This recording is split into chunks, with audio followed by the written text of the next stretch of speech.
I'm now absolutely delighted to be joined by Mikkel Fode, who is one of the winners of the Best Abstract here at this year's conference. Well, first of all, welcome. Thank you. Thank you for taking the time to come and talk to us today. Tell us a little bit about the work that led up to this abstract.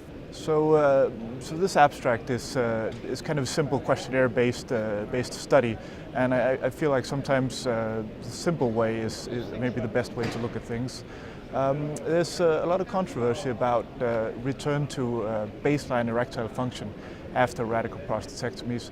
People tend to measure erectile function in many different ways after radical prostatectomies, and this means that there are great variations in the proportion of patients who have whatever you want to define as sufficient erectile function after surgery. So what we did was, aside from the usual questionnaires that's always used, we asked the questions, the simple question, is your erection back to baseline? Is it as good as before the surgery?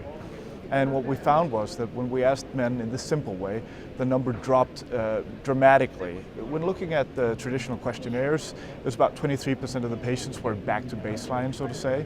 And when we just asked patients, the figure was 6.7%. So almost everybody, and this is really the message that should now be conveyed to patients, almost everybody loses at least some erectile function after radical prostatectomy. Well, what's the implications of that in a clinical setting and moving forward? So clinically, I mean, there's a lot of discussion also here at this EAU conference about what patients should undergo a radical prostatectomy. Right. And I think when you do discuss treatment options with patients, it's very important to be upfront and to be honest about the side effects to the surgery. Right. And it's very important that patients, before the surgery, before they decide if they want the surgery, they know what the implications are for their sexual function in this case. How important is it in terms of, from what you just said and from the work, that adequate, if you like, patient consultation is carried out over these issues? I think it's extremely important. I mean, this is the whole issue of patients deciding for themselves, right. And that's really the personalized medicine and the way things are going.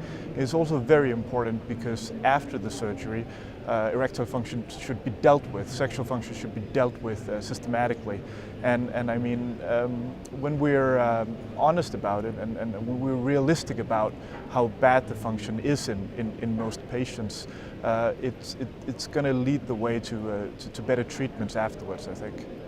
Well, thank you very much indeed for coming and talking to us. We appreciate it. Thank you. All right, thank you.